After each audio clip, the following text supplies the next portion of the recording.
Bem-vindo, mas será que você deveria estar aqui? Algumas histórias nunca deveriam ser contadas, mas já é tarde demais para voltar atrás. Ficaria feliz em saber de onde você assiste e que horas são. Acomode-se, coloque os fones e tome cuidado com o que pode estar atrás de você.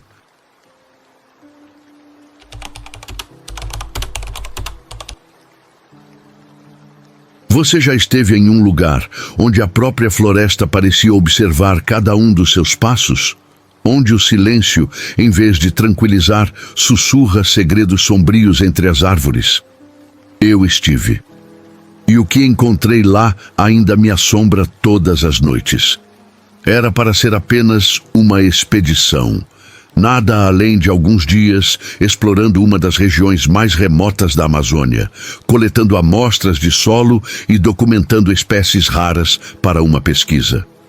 Eu já havia feito viagens como essa antes, mas desta vez algo estava diferente. Na segunda noite acordamos com um som estranho, um chamado que ecoava entre as árvores, algo entre um lamento e um canto distorcido. Não era um animal. Não era humano, mas parecia me chamar. Meu coração disparou. Olhei ao redor e vi que meus companheiros também estavam acordados, os olhos arregalados refletindo o terror que eu sentia. Então, no meio da escuridão, algo se moveu. A floresta amazônica tem uma presença própria. Durante o dia, ela é viva, pulsante, um emaranhado de sons e movimentos.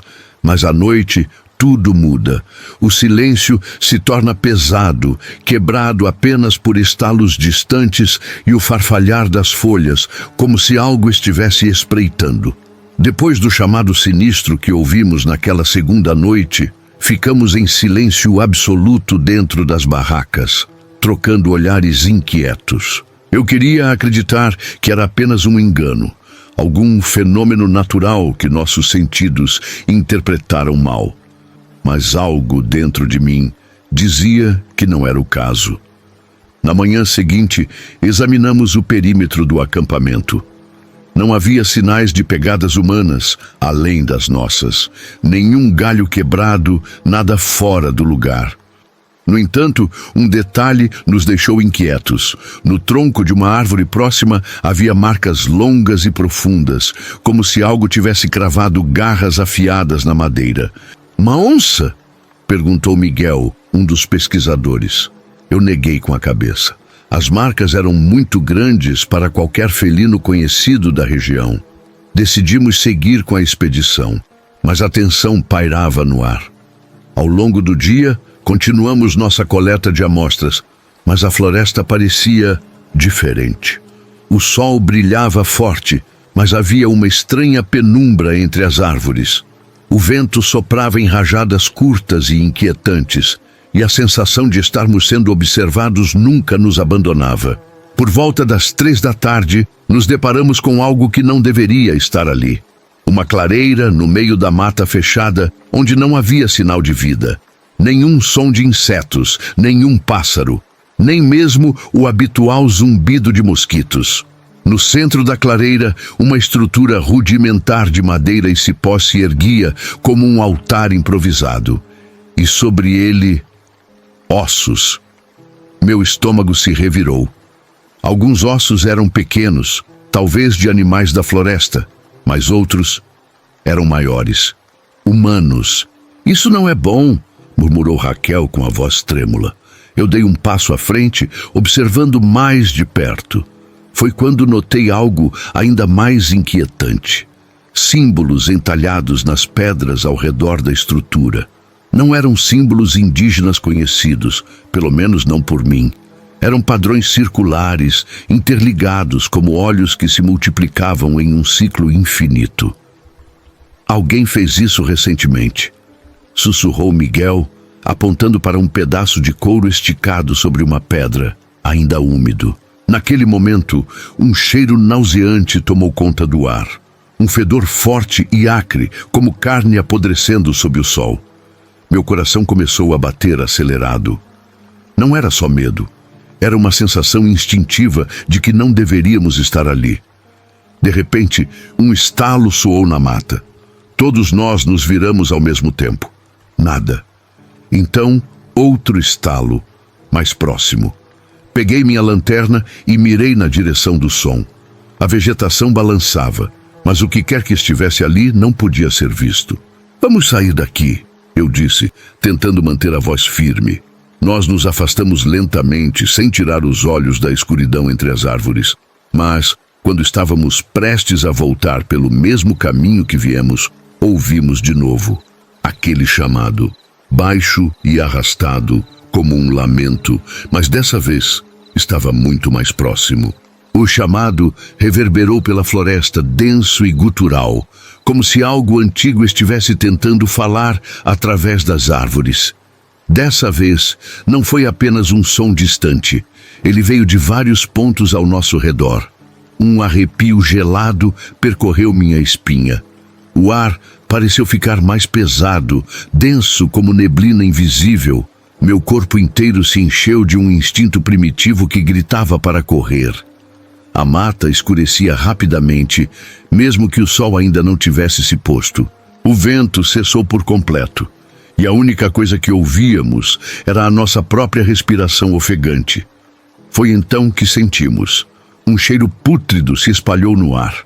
Era insuportável, um odor de carne em decomposição misturado com algo metálico como sangue velho. Tapamos o nariz e seguimos apressados, mas a sensação de estarmos sendo observados se tornou esmagadora. Passos. Não eram nossos. Algo caminhava próximo, oculto entre as sombras da vegetação. Mas não era um animal comum. Os passos eram irregulares, às vezes rápidos, às vezes arrastados. Isso não é normal, murmurou Raquel, apertando o braço de Miguel. Segui com a lanterna em punho, iluminando entre os troncos das árvores retorcidas. E foi então que vimos. Primeiro, uma silhueta, alta, fina, imóvel no meio da mata. Os olhos, se é que eram olhos, refletiam a luz como os de um predador no escuro. Um sussurro percorreu o ar. Não um sussurro qualquer, mas palavras distorcidas, impossíveis de compreender, como se algo tentasse imitar uma voz humana sem saber formar as palavras corretamente. Minha boca secou. Meu coração batia tão forte que eu podia senti-lo na garganta. E então, a coisa se moveu. Não caminhou. Ela deslizou, como se não estivesse pisando no chão. A lanterna piscou. Por um segundo, a luz se apagou completamente. Quando voltou, a silhueta estava mais perto. Foi o suficiente. Corremos. Atravessamos a mata sem olhar para trás. Galhos arranhavam nossa pele, espinhos rasgavam nossas roupas, mas nada importava. O som dos passos nos seguia, rápidos, erráticos, como se a coisa estivesse ao nosso redor o tempo todo. Quando finalmente avistamos o acampamento, já era noite. Nos trancamos dentro das barracas, tremendo, tentando recuperar o fôlego. Mas a floresta continuava viva ao redor. E então ouvimos outra coisa. Um riso. Baixo, rouco, muito, muito perto. O medo nos mantinha paralisados dentro das barracas, tentando controlar a respiração para não fazermos barulho. Cada um de nós reagia de maneira diferente à situação. Miguel, o mais cético do grupo, ainda tentava racionalizar o que estávamos vivendo. Ele era um biólogo experiente e já havia passado meses na Amazônia estudando a fauna e a flora. Mas naquele momento, seu rosto pálido e as mãos trêmulas traíam qualquer tentativa de manter a calma. Raquel era nossa antropóloga. Sempre fascinada pelas culturas indígenas e seus mistérios, ela tinha um respeito profundo pela floresta. Mas agora, seus olhos estavam arregalados de puro terror. Ela segurava uma pequena bolsa de amuletos que sempre carregava, murmurando baixinho algo que não conseguia entender. E eu tentava segurar tudo. Sempre fui o líder nessas expedições, aquele que mantinha a equipe unida, que tranquilizava a todos. Mas, pela primeira vez, eu não sabia o que fazer. Não havia explicação lógica para o que estávamos enfrentando. Não havia plano. O riso lá fora cessou, mas a sensação de presença continuava. Nenhum de nós conseguia dormir. Foi então que Miguel quebrou o silêncio. Isso não é real, isso não pode ser real. Sua voz estava baixa, mas carregada de pânico. Raquel apertou os olhos e sussurrou. Eu já ouvi falar sobre isso. Não são espíritos, não são animais, são eles. E eles quem? Perguntei, tentando ignorar a frieza que tomou conta do meu peito. Ela respirou fundo antes de responder. As lendas falam de algo antigo, algo que sempre esteve na floresta, antes mesmo dos primeiros homens. Criaturas que observam, que testam aqueles que entram em seu território. Alguns acreditam que são os donos da noite, que eles nos veem como presas. Miguel bufou, tentando se agarrar à lógica. São só histórias, Raquel. Estamos exaustos, assustados. Nosso cérebro está pregando peças, mas ele não conseguiu terminar a frase.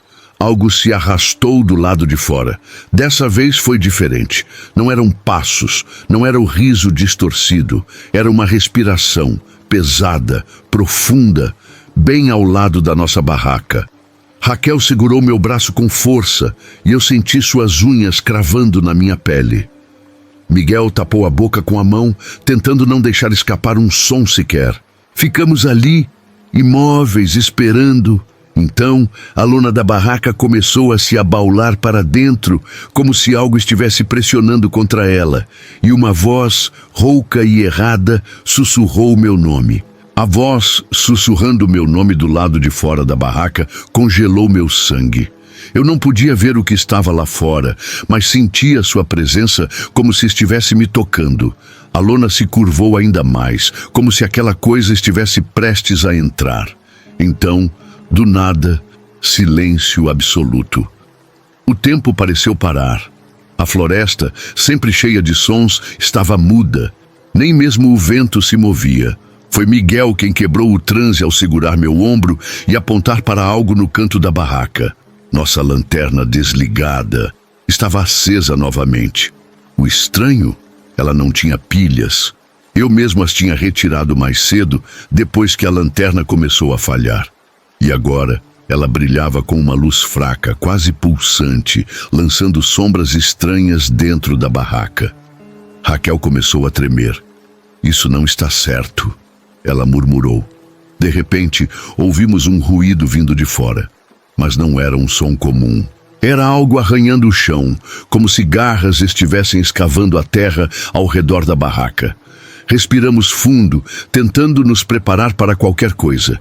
Eu me arrastei lentamente até o zíper da entrada e, com as mãos tremendo, comecei a abri-lo milímetro por milímetro. Lá fora, a floresta ainda estava mergulhada na escuridão, mas agora havia algo novo. No meio do acampamento, cercado pelas árvores, encontramos uma série de pegadas. Não eram de botas, nem de nenhum animal conhecido.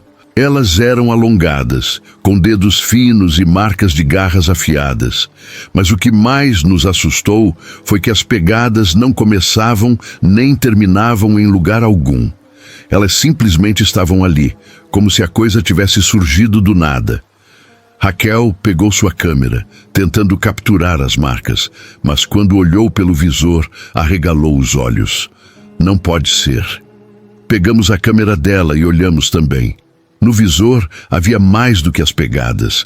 Havia uma silhueta no fundo entre as árvores, alta, fina, imóvel, olhando para nós. O problema?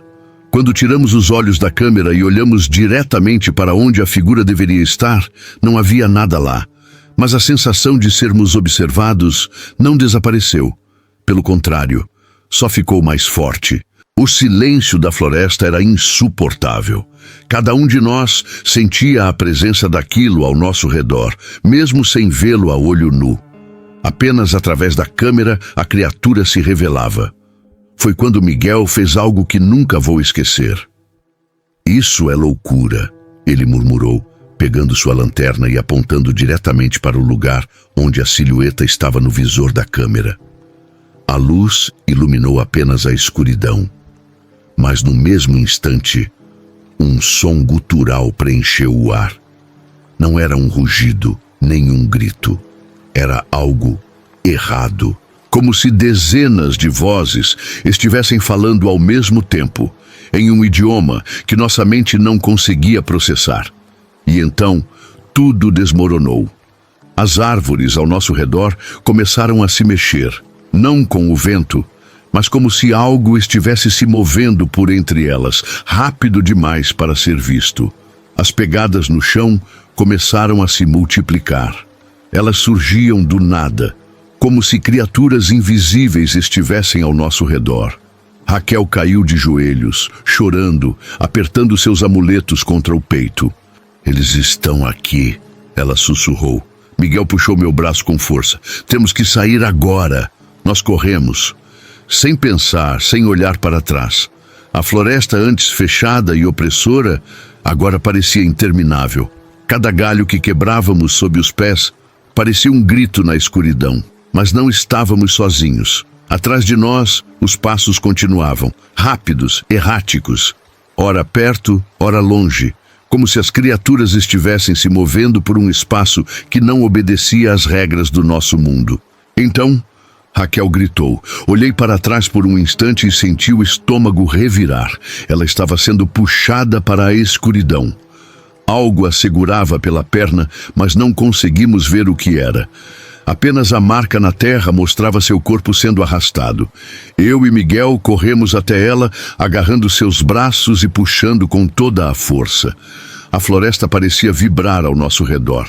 As sombras se torciam e aquele som horrível, a mistura de vozes, ficou mais alto. Foi quando vi. Por uma fração de segundo, através da lanterna piscando, vi a coisa que nos perseguia. Alta, esguia, sem rosto, mas com olhos profundos e vazios que pareciam sugar a própria luz. Seu corpo se estendia além do que fazia sentido. Os membros longos e finos se contorcendo de forma impossível. E então soltou Raquel. Ela caiu no chão, tremendo, os olhos fixos no nada. Sem hesitar, eu e Miguel a pegamos pelos braços e seguimos em disparada. Foi só quando vimos a luz da nossa base que percebemos. O som tinha parado. As pegadas desapareceram. Não havia mais nada nos seguindo, mas sabíamos a verdade. Aquilo ainda estava lá, nos observando, esperando. E eu nunca mais voltei para a floresta. Mesmo depois de escaparmos da floresta, algo dentro de nós nunca mais foi o mesmo. Raquel nunca falou sobre aquela noite, nem uma palavra. Depois que voltamos à cidade, ela simplesmente se afastou de tudo e de todos. O brilho em seus olhos desapareceu. 2 semanas depois, recebi uma mensagem de um amigo em comum dizendo que ela havia deixado o país. Miguel tentou seguir com sua vida, mas não durou muito. 1 mês depois, encontrei uma notícia sobre ele em um jornal local. Desaparecido.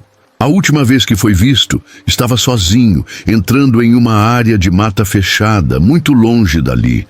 Não levaram equipamentos, nem mapas. Apenas sumiu. E eu tentei esquecer. Jurei que nunca mais pisaria na Amazônia, mas tem uma coisa que me atormenta até hoje. Desde aquela noite eu sinto quando estou sozinho em casa e o silêncio fica denso demais. Sinto quando estou prestes a dormir e ouço um ruído que não deveria estar ali. E às vezes, no reflexo da televisão desligada ou no vidro da janela, eu vejo uma sombra, alta, imóvel, olhando para mim, esperando. E então, sempre que pisco, ela desaparece. Mas sei que ainda está lá. Sei que um dia vai me levar também. Ei, você aí, está assistindo e ainda não se inscreveu? Isso é mais assustador do que as histórias que conto aqui. Dá essa força, clica no botão de inscrição, ativa as notificações e vem fazer parte dessa comunidade. E para quem já se inscreveu, um grande obrigado. Agora vamos continuar.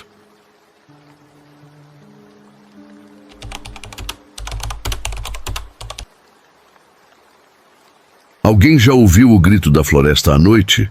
Não um grito de animal, não o vento uivando entre as árvores, mas algo que soa quase humano, só que errado, como se a própria selva estivesse tentando imitar a voz de um homem para nos atrair mais fundo. Foi isso que nos fez parar naquela noite, congelados no meio do rio, com os motores do barco desligados. Meu irmão João segurava o rifle com os dedos brancos de tensão. O velho Elias, nosso guia, sussurrou apenas: "Não responde." Mas já era tarde. Porque algo tinha respondido por nós. De todos os horrores que vi na Amazônia, os bichos de olhos vermelhos, as sombras que se movem contra a correnteza, os rastros no chão que não seguem lógica de animal nenhum, nada se compara ao que encontramos naquela expedição maldita. E se você está lendo isso, é porque, contra todas as probabilidades, eu sobrevivi para contar. Mas não sei por quanto tempo, porque eles ainda me ouvem. Tudo começou em Manaus, no fim da estação chuvosa. Eu, meu irmão João e mais 3 homens. Elias, o velho guia da tribo Mura. Carlos, um caçador experiente. E Ademar, um cozinheiro que dizia ter proteção contra a assombração. Fomos contratados para levar um grupo de pesquisadores até um trecho remoto do rio Aripuanã. O pagamento era bom demais para recusar. Mas devia ter desconfiado quando o coordenador, um sujeito de óculos e fala rápida, evitou dizer exatamente o que estavam procurando. "Nós só precisamos de vocês para abrir caminho e montar acampamento", ele disse, passando a mão sobre um mapa manchado de café. "O resto é conosco." Os pesquisadores eram estranhos. 2 homens e uma mulher, todos pálidos, como se não tivessem visto o sol em meses. Carregavam equipamentos que não pareciam científicos, uma mala pesada com cadeado, um gravador de fita antigo e, mais bizarro, um pacote de sal grosso amarrado com fita vermelha. A mulher, doutora Lúcia, nunca tirava os óculos escuros nem à noite. No 3º dia de viagem, o primeiro sinal. Era quase meia-noite, quando ouvi arranhões no casco do barco. Pensei que fosse um jacaré, até que Elias se levantou de um salto, segurando seu facão. "Isso não é bicho", ele murmurou. Do lado de fora, a água do rio estava parada, nem uma ondulação, embora o vento estivesse forte. Foi então que vi marcas de mãos por dentro do barco, como se algo tivesse escalado a embarcação enquanto dormíamos. Mas não eram pegadas humanas, os dedos eram longos demais, e entre eles havia uma membrana fina, como de sapo. Carlos riu nervosamente. "Coisa da umidade, só pode." Mas na manhã seguinte, Ademar sumiu. Seu mosquiteiro estava intacto, sua mochila ainda com pertences, mas o chão ao redor da rede estava encharcado, não de água, mas de uma lama escura e fedorenta, como podre de rio. Pior, pegadas daquela coisa, muitas, saindo do acampamento em direção à floresta. Os pesquisadores não pareceram surpresos. O mais velho, Dr. Vasconcelos, apenas anotou algo em seu caderno e disse: "Sigamos, ele não vai atrapalhar o trabalho." "Ele?" João me puxou de lado. "Tem algo errado aqui, irmão. O Elias está com medo." E, de fato, o velho guia estava rezando em sua língua nativa, esfregando cinzas no rosto. Quando perguntei o que aquilo significava, ele só balançou a cabeça. "A gente está no território deles agora, e eles estão com fome." Naquela noite, o rio cantou. Um som baixo, quase musical, vinha da água. Não era vento, não era animal, era vozes, sussurros em línguas que não existem. Carlos, bêbado, levantou a barraca e foi até a margem gritando: "Quem tá aí?" O silêncio veio primeiro. Depois, um ploft na água, como se algo grande tivesse mergulhado. Quando Carlos voltou, seu rosto estava branco.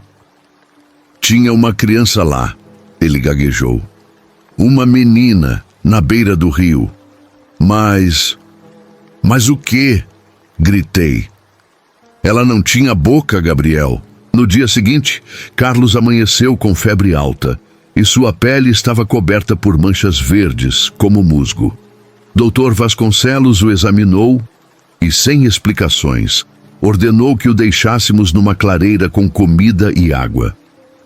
Ele não vai durar até o anoitecer, a doutora Lúcia comentou, ajustando seus óculos escuros. Melhor assim. E então, no 5º dia, encontramos o barco. Era uma embarcação velha, encalhada num banco de areia, com a pintura descascando.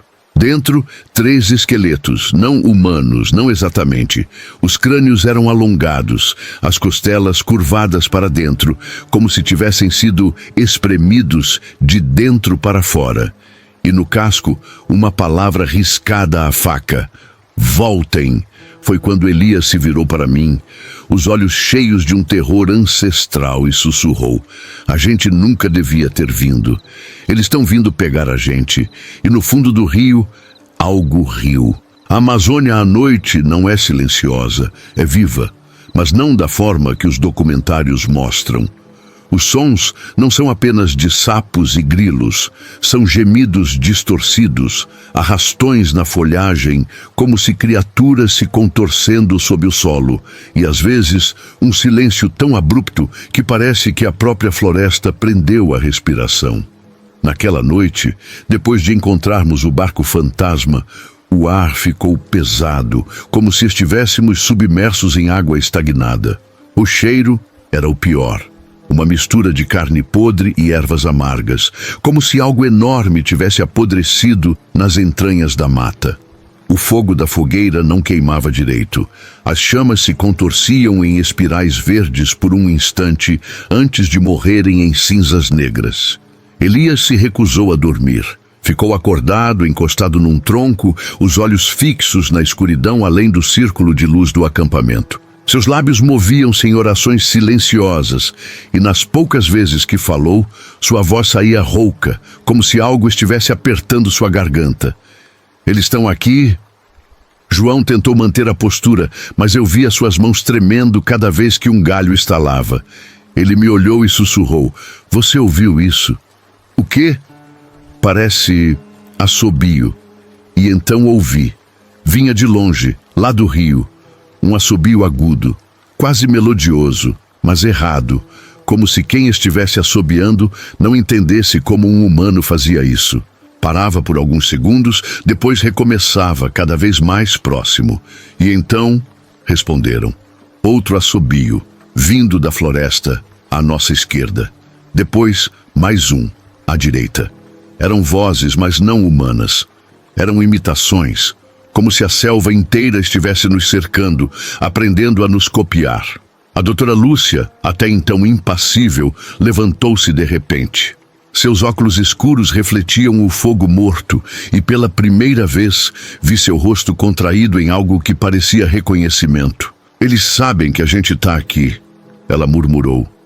Foi quando o primeiro toque veio. Algo escorregadio e frio passou pela minha nuca, como dedos encharcados escorregando pela pele. Eu me virei, mas não havia nada. Só a escuridão espessa, que agora parecia respirar em sincronia comigo. João gritou. Algo o havia agarrado pelo tornozelo. Ele chutou o ar e por um segundo vi mãos saindo do chão.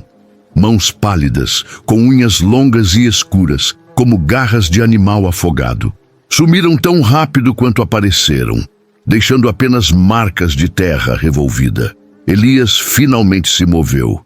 Ele pegou um punhado daquela terra e cheirou, antes de jogá-la longe com um rosto de puro terror. Terra de cova. O silêncio que se seguiu foi pior que qualquer som, até que o gravador dos pesquisadores ligou sozinho. A fita rolava, estática, até que uma voz saindo dela, uma voz que não era humana, mas tentava ser, sussurrou em português, mas com sílabas invertidas, como se estivesse sendo falada de trás para frente. Não, fujam, já é tarde demais para vocês. E então, como se fosse um sinal, ouvimos batidas no barco. Algo estava lá fora e queria entrar. Eu nunca fui um homem de fé. Cresci ouvindo meu pai dizer que o que a selva não mostra é porque não existe. Mas naquela noite, Enquanto o barco rangia sob o peso de algo que não ousávamos nomear, eu rezava. Rezava para que meu irmão João não tivesse visto o que eu vi, aquelas sombras se arrastando pela margem, movendo-se como humanos, mas quebrados, como se seus ossos fossem feitos de líquido. João era mais novo que eu por 5 anos, mas sempre foi o corajoso. Lembro quando ele tinha 12 e enfrentou uma sucuri com nada além de um facão, só para proteger nosso cachorro. Agora, aos 23, via o mesmo brilho teimoso em seus olhos, mesmo com o medo o corroendo por dentro. Ele segurava o rifle como se fosse a única âncora à realidade. E talvez fosse. Se corrermos, eles nos pegam. Ele sussurrou, os olhos fixos na escuridão lá fora. Se ficarmos, não precisou terminar. Elias era diferente. Um homem da tribo Mura conhecia a floresta como ninguém. Seus olhos sempre tinham um ar de desconfiança, como se enxergasse coisas que nós, brancos, éramos cegos demais para notar. Naquela noite, porém, até ele parecia pequeno. Seus cantos de proteção já não saíam como antes. A voz falhava, como se algo estivesse cortando suas palavras pela metade. Eles vêm dos tempos antes dos tempos. Ele nos contou uma vez quando ainda estávamos rio acima. Antes de a selva ter nome. Eles não são homens nem bichos. São pedaços da escuridão que aprenderam a ter fome. Na época eu ri. Agora cada palavra dele ecoava em minha mente como um sino fúnebre. Carlos, o caçador, era o cético do grupo, sempre com uma piada pronta e um trago de cachaça para afogar os medos. Mas depois que aquela coisa o tocou, ele mudou. Seus olhos, antes cheios de desafio, agora pareciam os de um animal encurralado. A febre o consumia, e suas últimas palavras antes de sermos obrigados a deixá-lo para trás foram: eles estão me chamando, Gabriel, estão dizendo que está tudo bem, que eu posso descansar. A doutora Lúcia e seus colegas eram um mistério à parte. Cientistas, diziam eles. Mas nenhum cientista que eu conheça carrega sal grosso e reza em latim antigo quando pensa que ninguém está ouvindo. Havia algo nela, uma frieza, como se já soubesse o que nos aguardava e estivesse apenas esperando. Vocês não deviam ter vindo, ela me disse naquela noite, sem tirar os óculos escuros. Mas agora que estão aqui, eles não vão deixar vocês irem embora. Foi então que percebi. Estávamos todos conectados por um fio invisível de terror. João lutando para manter a sanidade, Elias vendo seus piores pesadelos ganharem vida, eu tentando ser o irmão mais velho que sempre prometi ser, mas sem saber como proteger alguém de monstros. E no centro disso tudo, a pergunta que ninguém ousava fazer em voz alta: quem seria o próximo a ouvir o chamado do rio? Na manhã seguinte ao ataque no barco, encontramos o primeiro presente. Era uma pilha de ossos cuidadosamente arrumados na proa do barco. Peixes, pequenos mamíferos e algo que parecia um crânio humano, mas alongado demais, com órbitas oculares grandes como bolas de gude. No centro, uma única flecha de madeira escura, cravejada com dentes afiados. Elias ficou pálido ao vê-la. Isso é um aviso dos Yaguas, ele sussurrou recuando. Eles marcaram a gente. Os pesquisadores, no entanto, pareciam quase animados. Dr. Vasconcelos fotografou os ossos freneticamente enquanto o assistente dele, um sujeito magro chamado Renato, recolheu a flecha como se fosse um tesouro. Finalmente uma evidência física, ele exclamou. Foi quando percebi, eles estavam atrás disso. Mais adiante, na margem do rio, encontramos outra coisa. Uma série de pegadas na lama.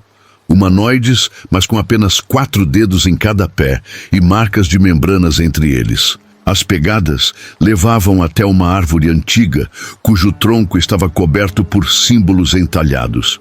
Espirais, olhos e figuras que lembravam homens desmontados e remontados errado. João tocou um dos símbolos e arrancou a mão com um grito. Tá quente. E de fato, a madeira estava morna, como se algo pulsasse dentro da árvore. À noite, os pesadelos começaram. Não eram sonhos normais. Era como se algo invadisse nossas mentes, mostrando visões da floresta sob uma luz diferente, mais escura, mais densa, com rios que fluíam para cima e árvores que respiravam.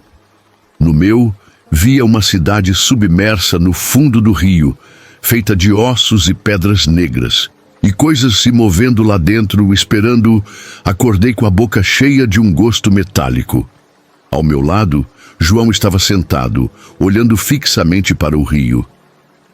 Eles me chamaram pelo nome, Gabriel. Ele disse, sem me olhar. Disseram que eu posso ver minha filha de novo. Fiquei gelado. A filha de João havia morrido 3 anos antes, afogada. Ele nunca superou. Foi só um sonho, eu menti. Mas então ele virou para mim e vi seus olhos. As pupilas estavam dilatadas demais, quase cobrindo toda a íris. E como eles sabiam o nome dela, Gabriel?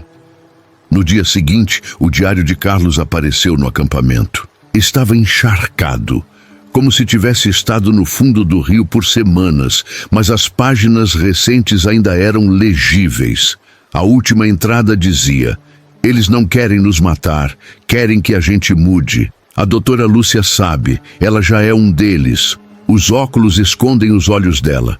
Se você ler isso, fuja. Eles estão vindo. Eles estão... O resto da página havia sido arrancado, e na margem, escrito com o que esperava ser tinta, mas duvidava profundamente: nós já estamos dentro de vocês. A última noite começou com o choro de uma criança vindo do rio. Foi João quem ouviu primeiro. Seus olhos, agora quase completamente negros, se iluminaram com um misto de terror e esperança. Antes que eu pudesse impedi-lo, ele já estava correndo em direção à água, chamando pelo nome da filha morta. Elias e eu corremos atrás, mas a floresta parecia se fechar atrás de nós, galhos se enroscando em nossas pernas como dedos ossudos. Quando alcançamos a margem, o rio estava imóvel, uma placa de vidro negro refletindo um céu que não existia. No meio da corrente, parada sobre a água, como se estivesse pisando em algo sólido, estava uma menina. Vestia o mesmo vestido azul que a filha de João usara no enterro. Papai! A voz dela ecoou, doce e errada, como um gravador rodando na velocidade errada. João entrou no rio. A água não respingou com seus passos. Elias gritou em sua língua nativa, jogando sal grosso na direção da figura. A menina mudou. Seus membros se esticaram. O pescoço torceu em ângulos impossíveis e quando ela abriu a boca, era grande demais, cheia de dentes pequenos e afiados. Foi quando os pesquisadores atacaram. Dr. Vasconcelos pegou Renato pelos cabelos e cortou sua garganta com uma faca ritualística. O sangue não jorrou. Escorreu em fios escuros, formando símbolos iguais aos que vimos na árvore. A doutora Lúcia finalmente tirou os óculos. Seus olhos eram como os de João, mas piores, completamente negros, sem branco, sem íris. O sacrifício está completo, ela anunciou, enquanto o corpo de Renato começava a se dobrar, ossos quebrando e se rearranjando. O rio borbulhou, figuras emergiram.